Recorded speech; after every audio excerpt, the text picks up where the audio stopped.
पण हा सारा इतिहास बोनसाय करण्यात येतोय, उथळ करण्यात येतोय, खुजा करण्यात येतोय. आणि असं सांगितलं जातंय, धादांतपणे सांगितलं जातंय की महात्मा बसवेश्वरांनी इसवी सन 12व्या शतकात लिंगायत धर्माची संस्थापना केली. धूळफेक इथेच थांबत नाही, पुढे जाऊन असं सांगितलं जातं की पंचाचार्य परंपरा ही महात्मा बसवेश्वरांच्या नंतरची परंपरा आहे. 15व्या शतकात संत शिरोमणी मन्मथ स्वामींनी परमरहस्य नावाचा ग्रंथ लिहिलेला.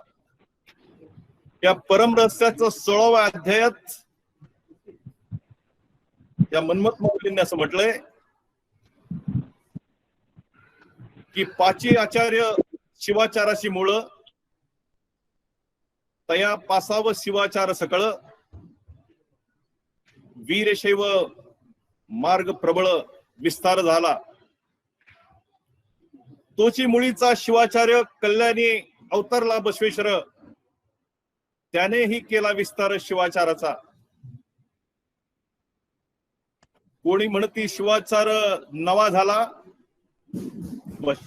बसवेश्वरापासून उत्पन्नला. तू ते नेनोनी बोलती बोला अज्ञानपणे. याच परमरहस्यात संत शिरोमणी मन्मथ स्वामी असं म्हणतात की वीरशैव धर्मवीर शैव रसातळी जाता झाला बसवेश्वर त्राता. वीरशैव साहित्याचे गाढे अभ्यासक असलेले एस.सी. नंदीमठ एका ठिकाणी असं म्हणतात की कुठल्याही संस्कृत वाङ्मयात किंवा कुठल्याही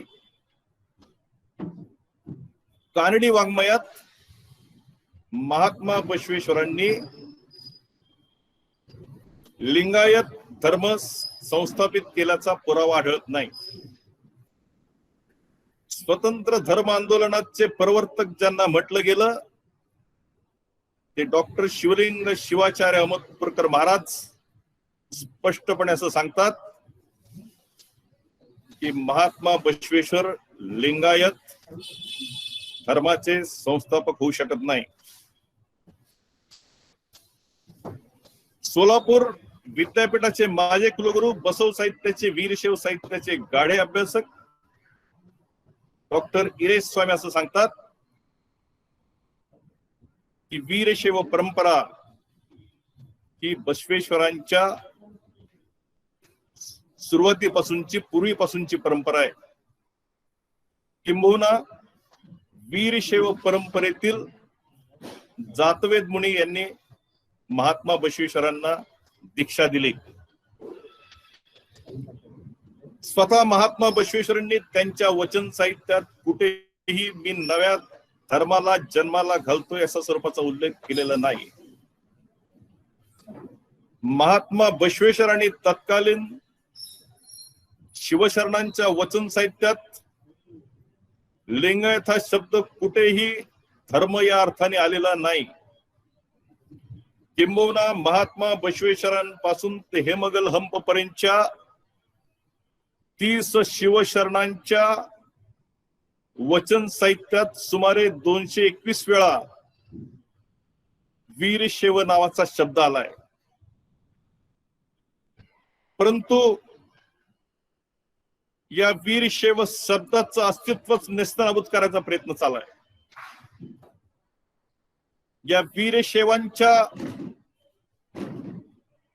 इतिहासाला बोनसाय करायचा प्रयत्न चाललाय. वीरशैव तत्वज्ञानाची तोडमोड करण्यात येते. वीरशैव वटवृक्षाच्या परंपरारूपी फांद्या तोडल्या जात आहेत. वीरशैवांच्या समन्वयशीलतेची नसबंदी करण्यात येते आणि एसीस सारख्या संघटनेला सुद्धा लाजवेल अशा स्वरूपात कट्टरतावादी एकेश्वरवाद न भूतो न भविष्यती वीरशैवांच्या गळी उतरवण्याचा प्रयत्न हा केला जातोय, जाणीवपूर्वक केला जातोय. कुणीतरी म्हटलंय की दिल के छाले जल उठे सीने के दाग से और घर को आग लगी घर के चिराग से. जन्माला आलेली माती एक, जपलेली आपुलकीची नाती एक, शेवटाला जायची माती एक, परंतु तरी सुद्धा वीरशैव आणि लिंगायत अशा स्वरूपाचा बुद्धिभेद करण्यात येतोय. शिवाचार एक, गणाचार एक, लिंगाचार एक, वृत्त्याचार एक, सदाचार एक, परंतु तरी सुद्धा पंचाचार्य वेगळे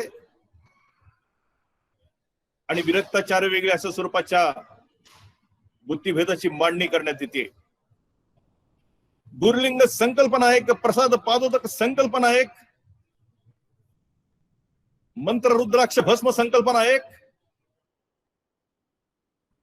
परंतु तरी सुद्धा शून्य सिंहासनाधीश वेगळे आणि पंचपीठाधीश वेगळे अशा स्वरूपाची बुद्धिभ्रंशाची रचना केली जाते. भक्त महिषी प्रासादी प्राणलिंगी शरण आणि ऐक्य षटस्थलाच्या 6 पायऱ्या एक, परंतु तरी सुद्धा शरण परंपरावादी वेगळे आणि आचार्य परंपरावादी वेगळे अशा स्वरूपाची बुद्धिभेदाची मांडणी करण्यात येते. उपास्य दैवत एक, तत्वज्ञान एक, उपासना पद्धती एक, आहार पद्धती एक, विहार पद्धती एक, तरी सुद्धा विरक्त पंचक वेगळं आणि आचार्य पंचक वेगळं अशा स्वरूपाची मांडणी सांगण्यात येते. राग निर्माण करा, द्वेष निर्माण करा, असूया निर्माण करा, लोभ निर्माण करा, एक मोठं जाळ लावा आणि त्या जाळावर स्वतःच्या स्वार्थाची स्वार्थाचा महत्वाकांक्षेची पोळी भाजून घ्या अशा स्वरूपाचा एक कलमी कार्यक्रम निश्चित झालाय. मग ते सीपी असतील, वाटत होता ते माओवादी असतील, मग ते नक्षलाइट्स असतील, मग ते जिहादी असतील किंवा मग ते मिस्टर असतील, यांना कोणालाही लिंगायतांना स्वतंत्र धर्माचा दर्जा देण्यात रस नाही. लिंगायतांचे कोणी हे हितचिंतक नाही, आश्रयदाते नाहीत, माफ करा कदाचित आश्रयदाते असतील, लिंगायतांचे सहानुभूतीदार नाहीत. यांना लिंगायतांना स्वतंत्र धर्माचा दर्जा देण्यात बिलकुल रस नाही. किंबहुना यांना हिंदू धर्माचे तुकडे करण्यात स्वारस्य, यांना हिंदू धर्माचे तुकडे करण्याचा आसुरी आनंद लुटायचा आहे. एक साधा प्रयोग करून बघा. आपण एखाद्या लहान मुलाला बोलवा, त्याला म्हणा तुला एक चॉकलेटचा तुकडा देतो, फक्त तुला आजपासून तुझ्या आई बाबांना, मम्मी पप्पांना तुला सोडून द्यायचंय. काय प्रतिक्रिया येईल त्या लहान मुलाची? अहो, जे लहान मुलाला कळतं ते आमच्या मोठ्या माणसांना कळत नाही, ही आमची शोकांतिका आहे. कुणीतरी टाकलेल्या अल्पसंख्याक नावाच्या आमिषाभोवती लाळघोट हिंडणारे आमचेच बांधव आहेत. स्वार्थाच्या बाजारात स्वतःचं इमान विकणारे आमचेच बांधव आहेत. आणि म्हणून महाभारताच्या सारी पाटावर स्वतःची धर्मपत्नी पणाला लावणारा धर्मराज पांडव असेल किंवा राजकारणाचा सारी पाटावर स्वतःचा धर्म पणाला लावणारे आमचे बांधव असतील, सदेवा थोडासा अग्नी आण, हे जुगारे हात मला जाळायचे म्हणणारा भीम जोपर्यंत तुमच्या आमच्यात निर्माण होत नाही तोपर्यंत तुमची आमची लाजवली जाणारी नागवली जाणारी अस्मिता, या अस्मितेचं रक्षण करायला साक्षात परमेश्वर सुद्धा येणार नाही. सहने की भी कोई सीमा रहती है, सागर के अंदर ज्वाला रहते है. आणि म्हणून मी म्हणेल की आज उठा दो सब दुकाने यहां से काले धंधों की, दाल हरगिज गले जनाब स्वार्थ के अंधों की, सबसे कह दो ये धरती है आजादी के बंदों की, और भगत सिंह के इस भारत में जगह नहीं जयचंदों की. नहीं चलेगा काम दोस्तों तो अब केवल जय जयकारों से, संभल के रहना अपने घर में छिपे हुए गद्दारों से. एकीच्या ठिकाणी बेकी उत्पन्न केली जाते, अद्वैताच्या ठिकाणी द्वैत उत्पन्न केलं जातंय, भक्तीच्या ठिकाणी विभक्ती पेरली जाते. तुमच्या आमच्या बलस्थानांना छेदस्थानं बनवली जात आहेत. तुमच्या आमच्या आंतरिक एकतेच्या सूत्रात कुठेतरी विष कालवलं जात आहे. तुमच्या आमच्या समन्वयवादाची, तुमच्या आमच्या सहनशीलतेची निर्घुणपणे चेष्टा केली जाते. रोज वादाचे नवीन नवीन बावटे उभे केले जात आहेत. रोज बुद्धिभेदाचे नवीन नवीन पलिते पाजळले जात आहेत. रोज अकलेचे नवीन नवीन तारे छेडले जात आहेत. कधी वीर शैवांच्या परंपरांना तर कधी वीर शैवांच्या संस्कारांना वादाच्या भोऱ्यात ओढलं जात आहे. कधी वीर शैव जंगमांची अक्षम्यपणे हेटाळणी केली जाते. कधी पंचाचार्यांच्या लिंगोद्भव कथांना विज्ञानाचा मापदंड लावायचा प्रयत्न केला जातोय. कधी चातुर्वर्ण नावाचं मेलेलं मढ उकरून काढून सांगितलं जातंय की तुम्ही हिंदू नाही म्हणून. कधी आर्य अनार्य वादाच्या शिळ्याकडे लावून आणून सांगितलं जातंय तुम्ही हिंदू नाही म्हणून. कधी वेदोक्त आगमोक्त वाद या वादाची पेरणी करून सांगितलं जाते तुम्ही हिंदू नाही म्हणून. कधी वैदिक अवैदिक वादाची फोडणी देऊन सांगितलं जाते तुम्ही हिंदू नाही म्हणून. कधी वीर शैवांच्या अंगावरची समन्वयशीलतेची वस्त्र परावरण फाडून तोडून त्याची लक्तर करून सांगितलं जाते तुम्ही हिंदू नाही म्हणून. कधी स्थावरलिंगांच्या उपासनांना विरोध करून सांगितलं जाते तुम्ही हिंदू नाही म्हणून. कधी मूर्तीपूजेला विरोध करून सांगितलं जाते तुम्ही हिंदू नाही म्हणून. तर कधी मठ मंदिरातल्या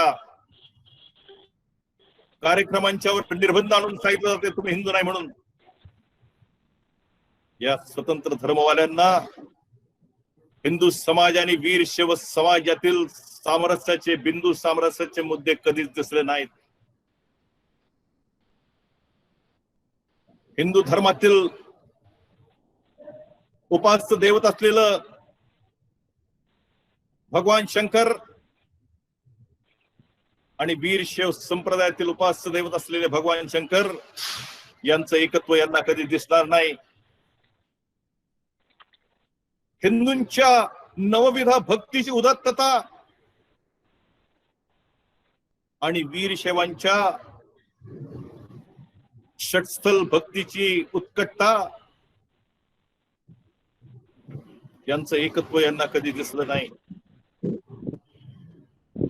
हिंदूंच्या पूजा विधानात मंत्र, रुद्राक्ष आणि भस्म आणि वीर शैवांच्या अष्टावरणातील मंत्र, रुद्राक्ष आणि भस्म यांचं एकत्व यांना कधी दिसलं नाही. हिंदूंचा तत्वमसी नावाचा सिद्धांत आणि वीर शैवांचा लिंगांग सामरस्याचा सिद्धांत यांचं सामरस्य यांना कधी दिसलं नाही. यांना हिंदूंचा प्रणोंकार आणि वीरशैवांचा ओम नमः शिवायचा मंत्र किंबहुना महात्मा बसवेश्वरांचा ओम नमो शिवायचा मंत्र, या मंत्रामधल्या प्रणव ओंकाराचं सामरस्य यांना कधी दिसलं नाही. यांना आचारो प्रभो धर्मा म्हणणार हिंदुत्व आणि पंचाचाराचा उद्घोष करणारं वीरशैवत्व यांचं सामरस्य यांना कधी दिसलं नाही. यांना एकम सत् विप्रहा बहुधा वदंती म्हणणार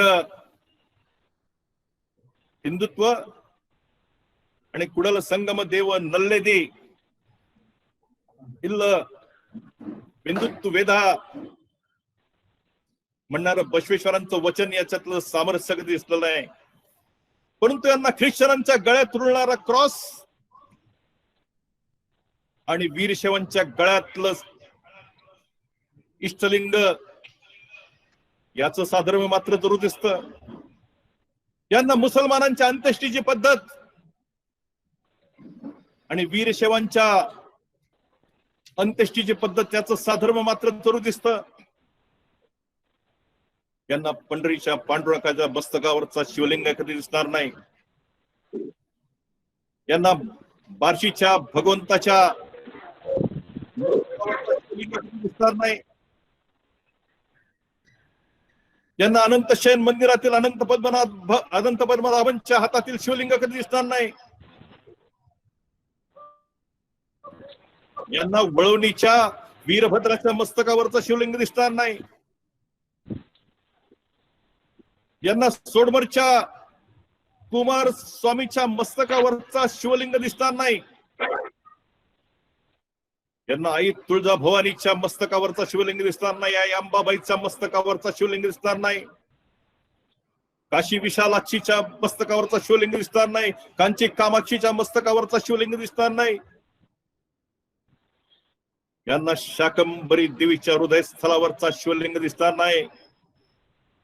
परंतु यांना भगवान शंकराच्या मस्तकावरचा चांद आणि मशिदीवर फळकणारा चांद तारा यांच्यातलं साधर्म मात्र जरूर दिसेल. हिंदू धर्मात अनेक संप्रदाय उपसंप्रदाय आहेत. या प्रत्येक संप्रदाय उपसंप्रदायाच्या काही चालरीती आहेत. हिंदू संप्रदायात अनेक जात उपजाती आहेत. या जाती उपजातींच्या काही रीतीभाती आहेत. हिंदू संप्रदायात अनेक आदिवासी जनजाती आहेत. या प्रत्येक जनजातींच्या काही जनरीती आहेत, रीतीभाती आहेत. एक विलक्षण एकत्व या विविधतेतून दिसतंय, एकत्व या विविधतेतून नांदतंय. परंतु या विविधतेतून विग्रह शोधला जातोय आणि या विग्रहातून विद्रोहाची आग भडकवली जाते. प्रतिवाद असा केला जातो की वीरशैवांच्या लग्नाची पद्धती हिंदूंच्या लग्नाच्या पद्धतीपेक्षा वेगळी आणि म्हणून साठी वीरशैव हे हिंदूंच्या पासून वेगळे. ज्या न्यायानं प्रत्येक मुलखानुसार भाषा बदलते, ज्या न्यायानं प्रत्येक मुलखानुसार रीतीभाती बदलतात, जनरीती बदलतात, चालरीती बदलतात, त्याच न्यायानं प्रत्येक मुलखानुसार विवाहाची पद्धत सुद्धा बदलते. दस्तूर खुद्द हिंदू समाजात काही ठिकाणी आर्ष पद्धतीने विवाह होतो, काही ठिकाणी प्राजापत्य पद्धतीने विवाह होतो, काही ठिकाणी ब्राह्म्य पद्धतीने विवाह होतो, काही ठिकाणी दैव पद्धतीने विवाह होतो, काही ठिकाणी असुर पद्धतीने विवाह होतो, काही ठिकाणी राक्षस पद्धतीने, काही ठिकाणी पैशाच्या पद्धतीने विवाह होतो, काही ठिकाणी गांधर्व पद्धतीने विवाह होतो. आणि म्हणून विवाह भेदाचा मुद्दा हा धर्मभेदाचा मुद्दा ठरू शकत नाही, कदापि ठरू शकत नाही.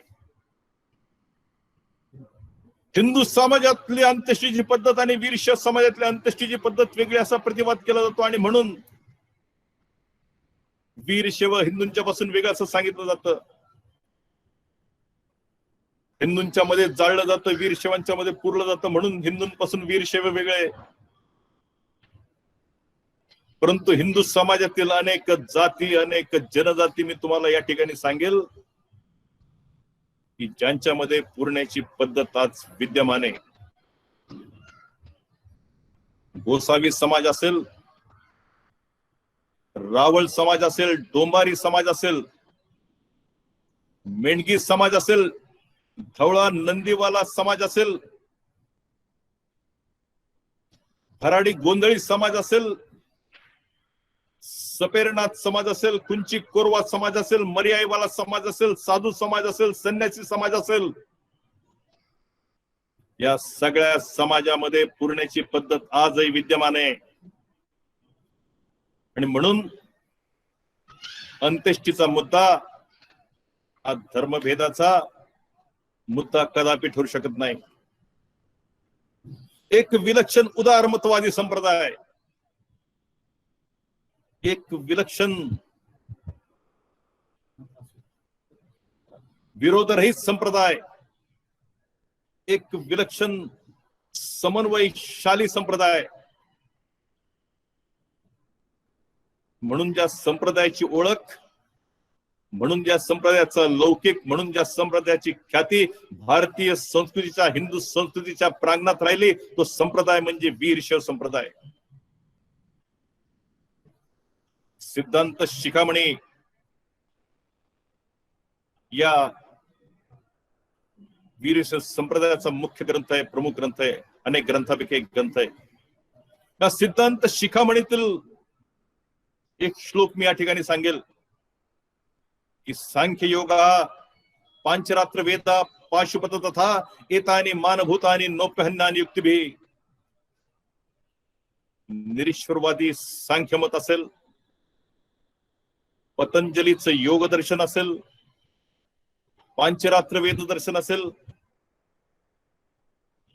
किंवा पाशुपत दर्शन असेल, या कोणत्याही दर्शनाचा उपमर्द करू नका, कोणत्याही दर्शनाचा अपमान करू नका, असा स्पष्ट आदेश, असा स्पष्ट आदर्श या वीरशैव मतात आढळतो. आणखीन एक श्लोक सांगेल, द्वैताद्वैत मते शुद्धे विशिष्टाद्वैत सौनके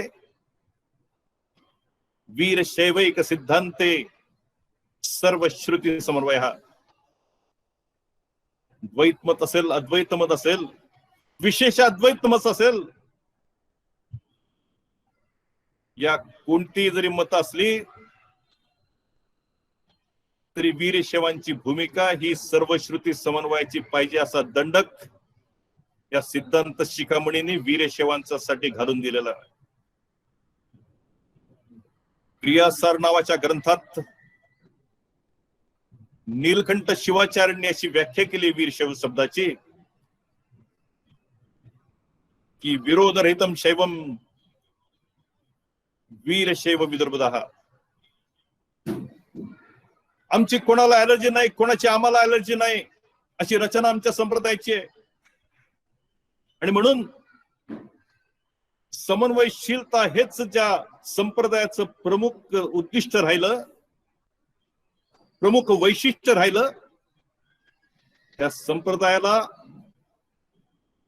हिंदू समाजापासून विभक्त करणारं तत्वज्ञान अजून जन्माला यायचंय अशी आमची धारणा आहे. कदाचित सांप्रदायिक चढाओढीमध्ये कट्टरतावाद आला असेल, परंतु हा कट्टरतावाद आल्यानंतर सुद्धा वीरशैव संप्रदायाच्या समन्वयशीलता पुन्हा पटरीवर आणण्याचं काम वीरशैव संतांनी केल्याचं आढळतं. संत शिवदासांचा अभंग मी सांगेल, हरिहरा नाही द्वैत व्यर्थ वाजकाचे मथ, जैशी ब्रह्मांगी माया तैसी पुरुषांगी छाया, माय पीठ पांडुरंग श्री ब्रह्म शिवलिंग. आणि म्हणून याच समन्वयशीलतेच्या सूत्रांना अनुलक्षून हिंदू समाजाच्या अनेक अंगांमध्ये वीरशैव समाज हा मिसळून गेलाय. हिंदू समाजाच्या अनेक छटांमध्ये अव्यक्तपणे वीरशैव समाज समर्पित होऊन गेलेला आहे. वीरशैव हिंदू समाजाच्या अनेक अंगांमध्ये वीरशैव समाज हा अविभक्तपणे अभिन्नपणे मिसळून गेलेला आहे. आणि याच समन्वयशीलतेच्या सूत्रांना अनुसरून होय आम्ही करस्थळावर शिवलिंगाची पूजा करतो, परंतु त्याचबरोबर आम्ही शक्ती पंचायतनाची पूजा करतो, शिव पंचायतनाची पूजा करतो, विष्णूंच्या सगळ्या अवतारांची पूजा करतो.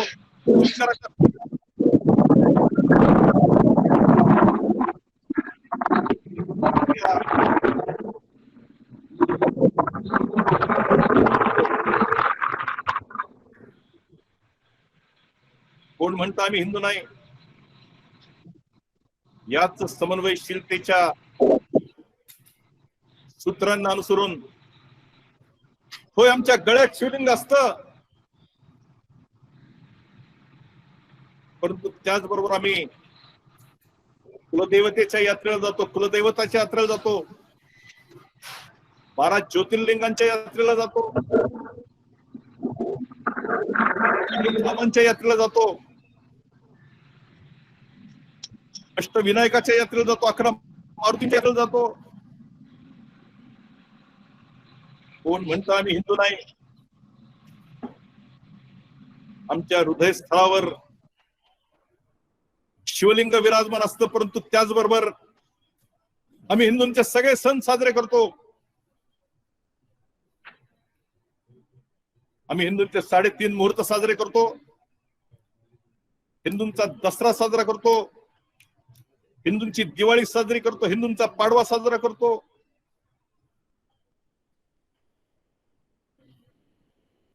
आम्ही हिंदूंचा गणेशोत्सव साजरा करतो, नवरात्रोत्सव आम्ही साजरा करतो. अनेक गणेश मंडळांचे पदाधिकारी वीरशैव असतात, अनेक नवरात्रोत्सव मंडळाचे पदाधिकारी वीरशैव असतात, अनेक मंदिरांचे ट्रस्टी मंदिरांचे पदाधिकारी वीरशैव असतात. कोण म्हणतं आम्ही हिंदू नाही? परब्रह्मलिंगम भजे पांडुरंगम असं वर्णन या पंढरीच्या पांडुरंगाचं केलं गेलं. त्या पंढरीच्या वारीमध्ये आम्ही जातो. या वारीमध्ये वीरशैव सांप्रदायिक हरिभक्त परायण वास्कर महाराजांची दिंडी असते. या वारीमध्ये वीरशैव सांप्रदायिक हरिभक्त परायण औसेकर महाराजांची कीर्तन परंपरा असते. या वारीमध्ये संत तुकाराम महाराजांचे सेवेकरी असलेले वीरशैव संत त्यांची पालखी असते.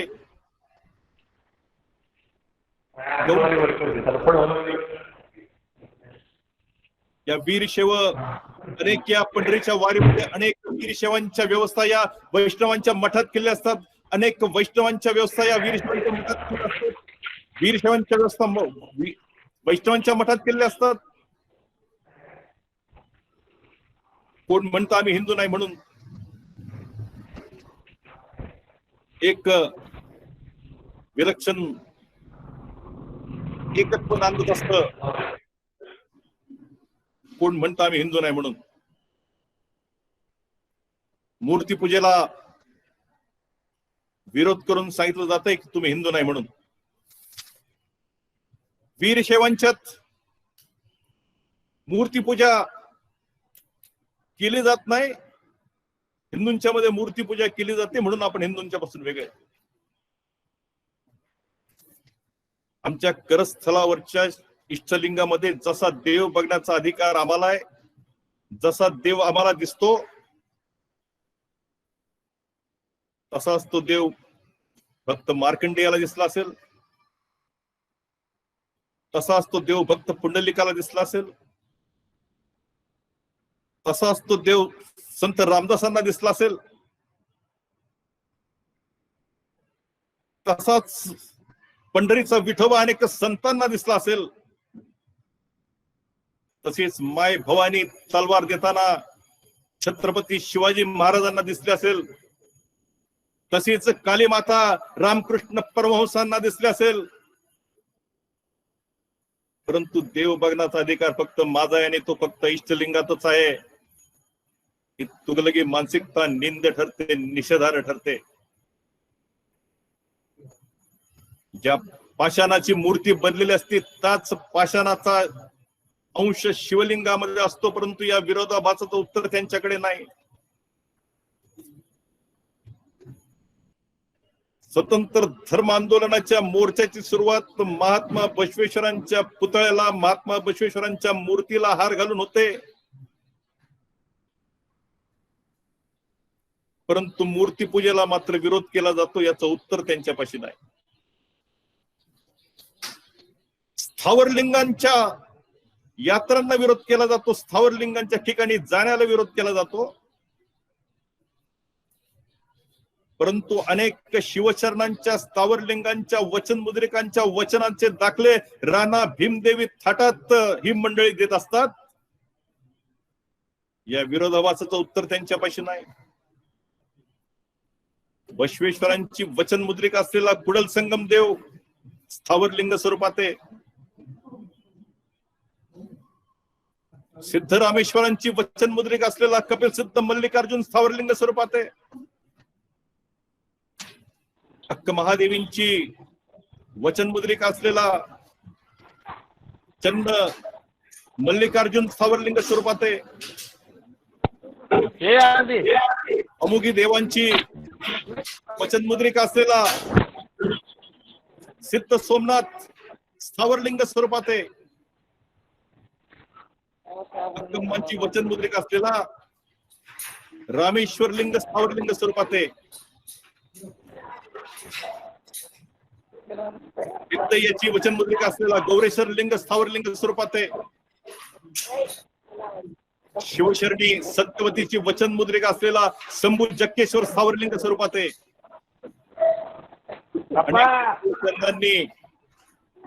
स्थावरलिंगांच्या प्रतिष्ठापना केल्यात, अनेक शिवशरणांनी स्थावरलिंगांच्या यात्रा केल्यात, अनेक शिवशरणांनी स्थावरलिंगांच्या उपासना केलेल्या आहेत. सोलापुरामध्ये 68 शिवलिंगांची प्रतिष्ठापना करणारे, भूकैलास निर्माण करणारे सिद्ध रामेश्वर असतील, अनेक ठिकाणी मठ मंदिरांची निर्मिती करणारे शिवशरण घनलिंग रुद्रमुनी असतील, क्षेत्र अलमपूर या ठिकाणी रामेश्वर लिंगाची प्रतिष्ठापना करणाऱ्या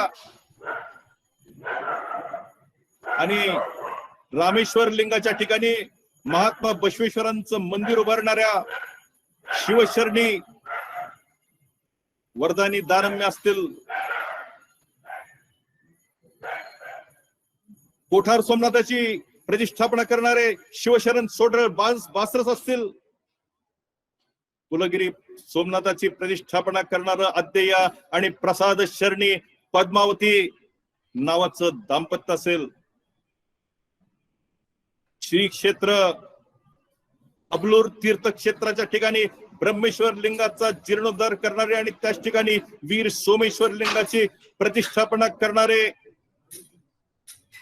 शिवशरण एकांत रामय्य असतील, गजेश्वराची उपासना करणारे शिवशरण गणेश मसनाई असतील, गुम्मेश्वराची उपासना करणाऱ्या राहट रेमेवे असतील, किंवा कल्लीनाथाची उपासना करणारे शिवशरण कल्लई असतील. एकीकडे स्थावरलिंगांना विरोध करायचा, परंतु या शिवशरणांनी केलेल्या स्थावरलिंगांच्या प्रतिष्ठापनेकडे पद्धतशीरपणे डोळेझाक करायची. या विरोधाभासाचं उत्तर त्यांच्यापाशी नाही. शिवशरणांनी केलेल्या स्थावरलिंगांच्या यात्रांना विरोध करायचा, यात्रांकडे डोळेझाक करायची. परंतु एकीकडे मात्र स्थावरलिंगांच्या यात्रांना विरोध करायचा, या विरोधाभासाचं उत्तर त्यांच्यापाशी नाही. स्थावरलिंगांच्या उपासनेला विरोध केला जातो, परंतु अनेक शिवशरणांनी केलेल्या स्थावरलिंगांच्या उपासनेचा इतिहास पद्धतशीरपणे झाकून ठेवायचा. आणि म्हणून या स्वतंत्र धर्म आंदोलनवाल्यांची प्रत्येक कृती विरोधाभासाने भरलेली आहे, प्रत्येक उक्ती विरोधाभासाने भरलेली आहे, प्रत्येक युक्ती विरोधाभासाने भरलेली आहे. चातुर्वर्ण नावाचा जुना राग पुन्हा आळवळा जातोय.